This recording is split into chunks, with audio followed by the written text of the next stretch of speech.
Hello friends, இன்றைக்கி நம்ம channel என்ன பார்க்க போகிறோம்னா, கல்யாண வீட்டிலலாம் ரசம் வைப்பாங்களா, அது எப்படி செய்யலான்றது தான் வைக்க போகிறோம். அதுக்கு வந்து நல்லா பழுத்த தக்காளியை 2 எடுத்துக்கோங்க. நான் வந்து இப்போ 1.25 போடுற மாதிரி இருக்கும். அதுக்கப்புறம் நான் ஒன்று சேர்த்தேன், புளிப்பு பத்தலைன்ட்டு. இப்போது கொஞ்சமாக புளி, அப்புறம் மஞ்சத்தூள், உப்பு. இப்போ இதுக்கு தக்காளி தான் ரொம்ப மெயினே. தக்காளி வச்சு தான் கொஞ்சம் வைக்க போகிறோம். புளி கொஞ்சமாக தான், கொஞ்சம் டேஸ்ட்டுக்கு தான் போட போகிறோம். நல்லா அந்த தக்காளி அப்படியே போட்டுக்கோங்க, அரிஞ்சு. நல்லா பழுத்த தக்காளியாக எடுங்க, அப்போ தான் டேஸ்ட் நல்லாயிருக்கும். மஞ்சத்தூள், உப்பு அப்படியே போட்டுக்கோங்க. கல் உப்பு செய்யுங்க, அதான் டேஸ்ட் கொடுக்கும். இது போட்டு இப்போ இது எல்லாத்தையும் சேர்த்து மிக்ஸ் ஆகிற வரைக்கும் நம்ம கையாலே இது பண்ணி விட்டுக்க போகிறோம். அப்படி உங்களுக்கு கஷ்டமாக இருந்துச்சுன்னா அதில் கொஞ்சம் சுடு தண்ணி ஊற்றி இது பண்ணிக்கோங்க. நான் இந்த கேப்பில் தான் நான் வந்து ஒரு தக்காளி ஆட் பண்ணேன், அது சொல்ல அது வீடியோ எடுக்க மறந்துட்டேன் நான். ஆனால் 2 தக்காளி, கொஞ்சமாக புளி, மஞ்சத்தூள், உப்பு எல்லாம் சேர்த்து கரைச்சி எடுத்துட்டேன்.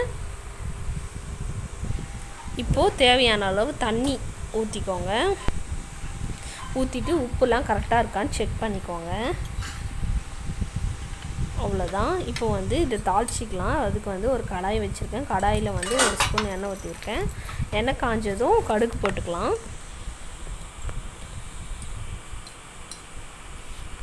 இவ்வளோ சேர்க்குறேன். கடுகு நல்லா பொரியணும், வெயிட் பண்ணுங்கள். உடனே அடுத்தடுத்து சேர்த்திங்கன்னா அந்த டேஸ்ட் வராது. கடுகு நல்லா பொரிஞ்சதும் பெருங்காயத்தூள் சேர்த்துக்கிறேன். பெருங்காயம் ஆட் பண்ணிட்டு அப்புறம் பூண்டு, இது வந்து தோலோடு தான் சேர்க்குறேன். வச்சு போட்டுக்குவோம். இதில் ஒரு பூண்டு பெரிய பல்லாக எடுத்து போட்டு, இப்போ வந்து ஒரு காஞ்ச மிளகா, அதுக்கு 2 தக்காளி எடுத்திங்கன்னா ஒரு காஞ்ச மிளகா எடுக்கலாம். அதுக்கான மெஷர்மெண்ட் சொல்கிறேன் நான். ஒரு காஞ்ச மிளகா நல்லா பிச்சு போட்டுட்டு அப்புறம் கருவேப்பிலை சேர்த்துக்கலாம். நல்லா நீட்டு மிளகாவாக காஞ்ச மிளகா எடுத்து போட்டுட்டேன். நீங்கள் குட்டியாக இருந்தால் 2ஆக சேர்த்துக்கோங்க. இப்போ கருவேப்பிலை எண்ணெயிலே சேர்த்துக்கலாம்.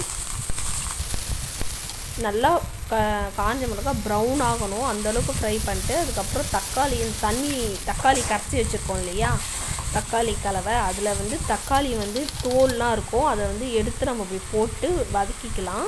நல்லா வதக்கி இதுமாரி சுருண்டிக்கும் தோல். அந்த ஸ்டேஜில் இப்போ நம்ம தண்ணி இருக்கோம் இல்லையா, அந்த தண்ணி ஊற்றிக்கலாம். ஊற்றிட்டு நம்ம ரச பவுடர் ஆட் பண்ண போகிறோம். இது நான் வீட்லேயே அரைச்ச ரச பவுடர். அதாவது மிளகு, சீரகம், காஞ்ச மிளகா, கடலைப்பருப்பு, வெந்தயம், காஞ்ச கருவேப்பிலை இதெல்லாம் வதக்கிட்டு இது ட்ரை ரோஸ்ட் பண்ணியிருப்பேன். அதை வந்து இப்போ 1.5 டீஸ்பூன் போட்டுக்கலாம்.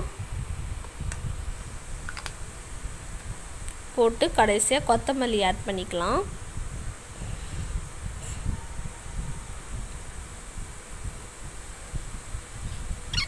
நல்லா அந்தமாரி நுர தள்ளி வரும்போது இந்த ஸ்டேஜில் நம்ம கேஸ் ஆஃப் பண்ணிக்கலாம்.